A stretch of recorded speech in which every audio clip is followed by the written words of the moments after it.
तेव्हा त्यांच्या बोलण्यावरून मला जी ऑनेस्टी कळाली की सरांच्या बोलण्यामध्ये जेवढं खरेपणा आहे ते फोनमधनंच मला जाणून झालं होतं. म्हणून मी म्हटलं सर मला पर्सनलीच भेटायचं आहे तुम्हाला. त्यामुळं आमचं टायमिंग थोडं पुढे मागे होत होतं, पण आज देवाच्या कृपेने झालंच, मुलाखत पण झाली सगळं. आणि सर तुम्ही आणि मॅडम जे काम करताय ना हे खूप मोठं काम आहे. म्हणजे जसं सरांनी सांगितलं वेळ कोणासाठी काढणं, सरांची कोण तुम्ही पर्सनल नातेवाईक नाही आहे किंवा कोण तुम्ही असे नाही आहेत की यार माझ्या भावाची मुलगी आहे किंवा हे असं कोणी तुम्ही नाही आहे. तरी सर आणि मॅडम त्यांचा वेळ आणि सगळं तुमच्यासाठी करताय हे खरंच खूप मोठी गोष्ट आहे तुमच्या दोघांची.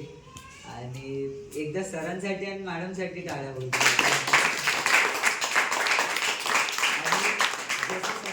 जसं सरांनी सांगितलं एक तर आर्किटेक्ट झालीच पाहिजे आपल्या संस्थेतून. सो मी उम्मीद करतो की आता पुढे 12वी नंतर एखाद्या मुलीने तर नक्कीच आर्किटेक्चर घेतलं पाहिजे. सर आहे काय सांगितलं सरांनी ऐकलं ना? आपले झालेच पाहिजे. झालेच पाहिजे. ते काय सोपं नाही. प्रत्येकाने हे करा आणि सगळ्यांनी थोडंसं आता हे करा. टाळ्या तुम्ही स्वतःसाठी वाजा, लोकांसाठी टाळ्या वाजवायच्या नाही, आपल्या स्वतःसाठी टाळ्या वाजल्या पाहिजे. म्हणून ते करा. सगळ्यात